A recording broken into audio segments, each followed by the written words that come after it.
জয় মাতারা। আজকে কিছু গায়ত্রী জপ সম্বন্ধে আলোচনা হবে।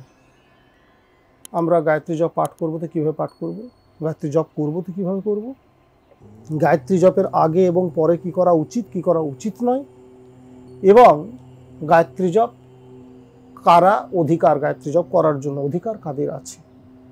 শোনা যায় যে মহিলারা নাকি গায়ত্রী জপ করতে পারবে না, শোনা যায় নাকি জোরে জোরে চিৎকার করে গায়ত্রী জপ করা উচিত নয়, গায়ত্রী মন্ত্র উচ্চারণ করা উচিত নয় জোরে জোরে, বা শুধুমাত্র ব্রাহ্মণরাই গায়ত্রী জপ করতে পারবে বা গায়ত্রী মন্ত্র উচ্চারণ করতে পারবে। এই বিভিন্ন রকমভাবে শাস্ত্রীয় ব্যাখ্যা বিভিন্ন জায়গায় বিভিন্ন রকমভাবে দেওয়া আছে। যদিও শাস্ত্র সম্বন্ধে খুব একটা আমার ধারণা নেই, তবুও বিভিন্ন রকমভাবে আলোচনার মধ্যে থেকে যে জায়গাটাতে আমি এসে উপনীত হয়েছি সেই বিষয়গুলিকে সম্বন্ধে আজ তোমাদের সঙ্গে আলোচনা করব। প্রথমে বলে রাখি, আমি আগেও বলেছি যে আমরা মন্ত্র জপ করব কেন। আমরা এটুকু ভালো করে জেনেছি বা বিভিন্ন শাস্ত্র সম্বন্ধে বা বিভিন্ন মুনি ঋষিদের কাছ থেকে, মুনি ঋষিদের ব্যাখ্যাগুলি যেগুলো শাস্ত্রে দেওয়া আছে সেগুলি থেকে যতটুকু আমাদের ধারণা তৈরি হয়েছে, বা বিজ্ঞানীরা যেভাবে আমাদের কাছে কিছু তাদের মন্তব্য বা বক্তব্য আমাদের কাছে তুলে ধরেছেন, বা বিভিন্ন বইয়ের দ্বারাই আমরা যেগুলো জানতে পেরেছি, সেটা হচ্ছে যে জগৎ সৃষ্টিতে শব্দ এবং আলোর যথেষ্ট ভূমিকা আছে। তাহলে এই শব্দটাকে আমাদেরকে গুরুত্ব দিতে হবে। এই শব্দগুলি যদি ঠিকমতো করে উচ্চারণ করা হয়, এই উচ্চারণের দ্বারা যে শব্দগুলি তরঙ্গায়িত হতে থাকে, যে সেখান থেকে যে কম্পনের সৃষ্টি হয়, ফলে সেখান থেকে মন স্থির হয়। সাউন্ডলেস এরিয়াতে প্রতিটা মন্ত্রের উচ্চারণ ইয়ারে ভাইব্রেট হলে মাইন্ড কনসেন্ট্রেট হয়। এটা খুব পরিষ্কার করে আমাদেরকে বুঝে নিতে হবে। তো এই মন্ত্রের অনেক অনেক গুরুত্ব আছে, এবং আমাদের দৈনন্দিন জীবনে মন্ত্রেরও একটা বিরাট ভূমিকা আছে যদি আমরা ঠিক মতো করে সেগুলিকে করতে পারি। তো কিন্তু একটা সময় দেখা গিয়েছিল যে ব্রাহ্মণ সমাজের মধ্যেই এইটা বহুল প্রচলিত ছিল যে তারাই শুধুমাত্র মন্ত্র উচ্চারণ করতে পারবে, বাকিরা আর কেউ করবে না, এরকমভাবে আমাদের শোনা যায়। এটাও ঠিক যে যখন ব্রাহ্মণ বাড়িতে তাদের ছেলেদের 9 বছর বা 11 বছর বা 13 বছর বয়সে যখন উপনয়ন হতো, পৈতে হতো, তারপরের থেকে তারা এই গায়ত্রী মন্ত্র উচ্চারণের অধিকারী হতো। এই ব্যবস্থাও ছিল। এখন দেখা যাচ্ছে যে বিভিন্ন রকমভাবে যে কেউ গায়ত্রী মন্ত্র উচ্চারণ করছে, তাহলে এটা কতটা যুক্তিযুক্ত, এটা নিয়ে বিভিন্ন রকমভাবে বর্তমানে আমি দেখছি, আমি এই সোশ্যাল মাধ্যমে, যে এটা নিয়ে বিশাল একটা কিছু আলোচনা বা সমালোচনা চলছে। খুব পরিষ্কার করে বলে রাখি, যে কোনো মন্ত্র উচ্চারণ আমরা যখন জোরে জোরে করব তার কিন্তু কোনো সুফল পাবো না। কারণ মন্ত্রটি যখন উচ্চারণ করছি তখন মন্ত্রের যে কম্পনটি সেটি বাইরের দিকে চলে যাচ্ছে। আমরা যে কথাগুলি বলি, কথাগুলি আমাদের বেশিরভাগ ক্ষেত্রে আমাদের অতটা বেশি সুফল পায় না, কারণ আমরা খুব বেশি শ্বাস প্রশ্বাসের সঙ্গে মুখে যে কথাগুলিকে বাইরের দিকে বের করে দেওয়া হয়।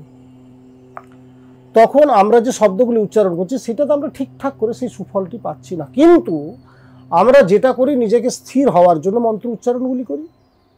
স্থির হওয়ার জন্য সেই ভেতরে যে আমাদের শব্দগুলি যেন ভালো করে তরঙ্গায়িত হতে পারে, এটা ভালো করে চিন্তা করতে হবে আমাদেরকে। আমাদের ভেতরেও এই 7টি লোক আছে, ভূ ভুব স মহ জন তপ সত্য। এই 7টি লোক আমাদের ভেতরে আছে। সপ্তলোকের যে কথা বলা হয়, এই সপ্তলোক আমাদের ভেতরেও কিন্তু বিরাজমান। এই বিষয় নিয়ে এই সপ্তলোক সম্বন্ধে একদিনকে আলোচনা করব। তো এই ভেতরে তরঙ্গায়িত হতে থাকে শব্দগুলি। প্রত্যেকটি শব্দ যেমন যেমনভাবে তরঙ্গায়িত হবে, সেইরকমভাবে কম্পনের সৃষ্টি হবে। কম্পন হলে পরে আমাদের মাইন্ড কনসেন্ট্রেট হতে সুবিধে হবে। একদম খুব পরিষ্কার করে বলে রাখি। তো গায়ত্রী মন্ত্র জোরে জোরে চিৎকার করে অতটা সুফল পাওয়া যায় না। গায়ত্রী মন্ত্র আস্তে আস্তেই জপ করা উচিত। বা শুধু গায়ত্রী মন্ত্র নয়, যে কোনো মন্ত্র নিজের ভেতরেই উচ্চারণ করা উচিত, যেটা বাইরেও শব্দটি যেন প্রকাশ না পায়।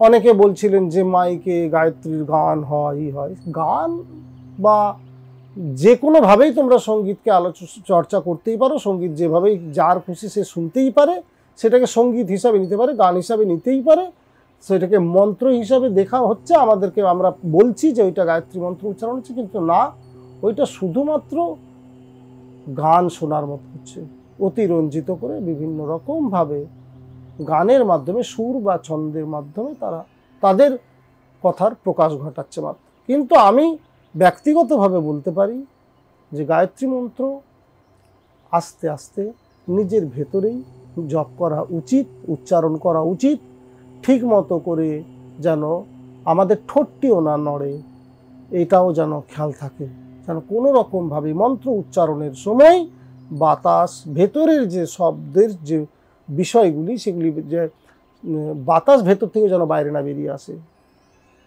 মুখটা যাতে এতটুকু ফাঁক না হয়, এটা একটু মনে রাখতে হবে। তারপর কি, আমি আগেও বলেছি গায়ত্রী জপ করার পূর্বে কোন বিষয়গুলির উপরে আমাদেরকে ধ্যান দেওয়া উচিত। গায়ত্রী দেবীকে শাস্ত্রে বলা হচ্ছে অভিশপ্ত। তাকে কে কে অভিশাপ দিয়েছিল? ব্রহ্মা, বিষ্ণু, মহেশ্বর এবং ঋষি বিশ্বামিত্র। তো এই চারজন গায়ত্রী দেবীকে অভিশাপ দিয়েছিলেন। তার জন্য গায়ত্রী জপের পূর্বে গায়ত্রীর সাপ উদ্ধার পাঠ করা একান্ত প্রয়োজন। তারও পূর্বে গায়ত্রী দেবীর ধ্যানটা ত্রিসন্ধ্যায় 3 রকম করা আছে, প্রাতঃ সন্ধ্যায়, মধ্যাহ্ন সন্ধ্যায় এবং সায়ন সন্ধ্যায়। যার যখন সময় হবে সে তখনই গায়ত্রী জপ করতে পারে, কিন্তু গায়ত্রী জপের পূর্বে গায়ত্রী দেবীর ধ্যান, তারপর গায়ত্রীর সাপোদ্ধার পাঠ করা প্রয়োজন, এবং পরে গায়ত্রী জপ করার পরে গায়ত্রী কবচম পাঠ করা উচিত। তবে গায়ত্রীর পূর্ণতা পায়, তাছাড়া কিন্তু কেউ কোনো ফলই পাবে না। এটা একটু ভালো করে জেনে রাখা উচিত। আর বিভিন্ন রকম ব্যক্তি যারা আর কি বলছেন যে না, গায়ত্রীর মন্ত্র উচ্চারণ করা, জোরে জোরে চিৎকার করা উচিত নয়, বা মাইকে এই গায়ত্রী মন্ত্রের গান ঠিক নয়, এটা ঘোর পাপ, এই কলিযুগের পাপ। এই পাপ পুণ্যের বিচার বিশ্লেষণ এত সহজে আমাদের পক্ষে করা সম্ভব নয়। মন্ত্র উচ্চারণ বা গায়ত্রী সম্বন্ধে মানুষের ভিতরে একটা ধারণা তৈরি করাই যেতে পারে। যদি কোনো সঙ্গীত শিল্পী এটাকে গানের ছন্দে করেন, করতেই পারেন। বলা হচ্ছে যে মহিলারা করতে পাবে না, মহিলারা উচ্চারণ করতে পারেন, যদি তিনি সঠিক উচ্চারণটি করেন এবং তার সম্পূর্ণ বাংলা মানেটাকেও বুঝতে হবে তাদেরকে, বা সংস্কৃতের সম্পূর্ণ ব্যাখ্যাটা ভালো করে নিজেদেরকে রপ্ত করতে হবে, বুঝতে হবে। যদি তুমি না বুঝে কোনো কিছু করো, সেটাতে কিন্তু তোমরা সুফল পেতে পারো না।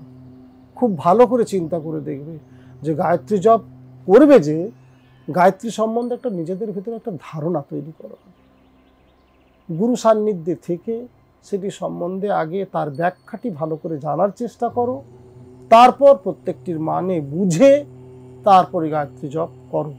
আমি এটুকু বলতে পারি, যদি কেউ ব্রহ্ম মুহূর্তে বলো, বা প্রাতঃ সন্ধ্যা বা মধ্যাহ্ন সন্ধ্যা বা সায়ন সন্ধ্যায় যদি কেউ গায়ত্রী জপ করতে পারে, তাহলে প্রচুর ফল পাবে। এরকম নয় যে কেউ করতে পারে না, সকলেরই অধিকার আছে, কিন্তু অধিকারের জন্য গুরুর কাছে অনুমতি নেওয়ার প্রয়োজনীয়তা আছে। যেমনটি করে ব্রাহ্মণদের সন্তানেরা তাদের একটা নির্দিষ্ট সময়ের পরে গুরুকে সাক্ষী রেখে, অগ্নিকে সাক্ষী রেখে তারপরে গায়ত্রী জপের অধিকার পায়। গুরু তাকে তখন কানে মন্ত্র দিয়ে দেন, তারপরের থেকে তাকে আচার্য গুরু বলা হয়। এটা একটু ভালো করে জানতে হবে, বুঝতে হবে। বোঝার পর তারপরে গায়ত্রী জপ যে কেউ করতে পারে। ভালো থাকবেন, আনন্দ থাকবেন। জয় মাতা।